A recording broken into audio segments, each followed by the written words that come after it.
Good morning. In the old days, in the Pontifical Mass, meaning a bishop mass, there was a mace bearer that preceded the procession, like with an actual mace, the ball with the spikes on it. So we might need to implement that position here at St. Clair, but hopefully not against the Advent wreath.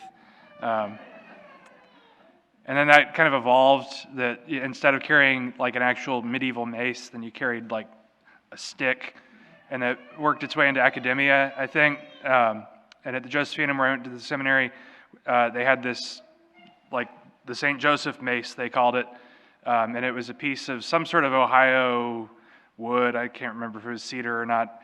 And it had a lily spreading out of it for Joseph. And I always said that I thought it was a piece of driftwood that they took out of the Olentangy, but they didn't like that when I said that. Anyway, okay. So, in the gospel passage, we've got Jesus healing the blind man, the blind men, and then saying, don't tell anybody about it, right? He does that with these miracles. He heals, and then he says, don't tell anybody about it. And that begs the question, what are the blind men supposed to do? Are they supposed to act like Jesus didn't heal them? Are they supposed to walk around with their eyes closed? Are they supposed to walk around and tell their family, oh yeah, I still can't see anything? Yeah. That'd be great, they can tell their wives, I still need you to go and get this for me, because I can't see. Jesus told me I couldn't tell you, so hey. But Jesus is telling him, no, don't tell anybody about it. Is he saying don't boast about it, don't brag about it?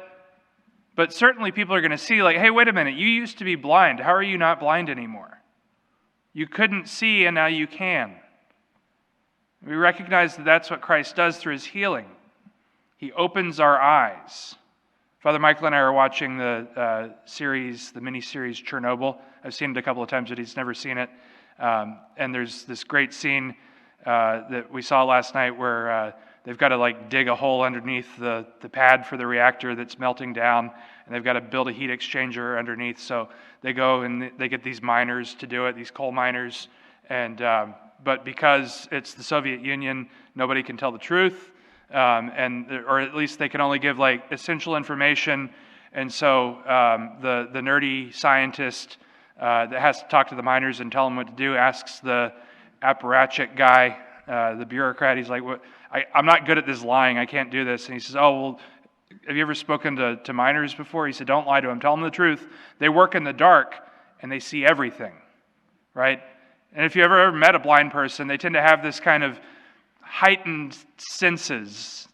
Though they can't see, they can perceive other things, right? If one of our senses is taken away, we're more capable in our other senses. They they compensate. One of the amazing facts about the human body. And so, though they couldn't see, the blind men recognize Christ. Though they can't see, they sense his presence, and they cry out to him, "Son of David, have pity on us." Pity on us. Not have mercy on us, have pity, right? Pitiful. Pitiful. That's not a great description. In need of mercy is different. But have pity on us. Are we humble enough to ask that in our own prayer? Lord Jesus, have pity on me. Have pity on me, for I'm a sinner. Have pity on me, for I'm blind, I can't see. Have pity on me and heal me. Show me the way to the Father. Because they said that, because they had that humility, Jesus says, your faith has saved you. Your faith has saved you. Are we able to have that pitiful sense of faith, whereby we really truly rely on God for everything? We don't rely on our own abilities. We don't rely on our own sight. Just the fact that we can sense that God is present to us. Once we can do that, then our eyes will be opened. We'll be able to see clearly. I hate when I wake up in the middle of the night, since I'm an old man now, 34. I know some of you are more than twice my age still. One day I won't be able to say that anymore. But anyway, I get up in the middle of the night and I can't see anything, and I might step on a cat, and the cat screams and bites me. And it's awful, right? To not be able to see where you're going, or the power goes out, Where's the flashlight? You got to feel your way around. It's not a pleasant thing not being able to see. But then kind of in the spiritual sense, are there things that we're unable to see? Are we blind to certain things? Are we blind to sin? Are we blind to some of the deep depravities that exist within our society and within our culture, especially the ones that try to destroy the family? Are we blind to those things? Do we make ourselves blind to those things?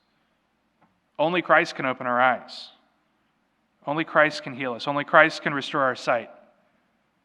And not some twisted sight, not a sight in which we see things as they're weird and untrue, but the sight that helps us to see the Father. The sight that helps us to recognize God in our lives. The sight that helps us to recognize, indeed, that Christ desires to save us. He desires to heal us. Are we clear-sighted enough that we can indeed say with true humility, Lord Jesus, have pity on me. Have pity on me, a sinner. Let us ask the Lord that indeed He may have pity on us and that He may be merciful to us.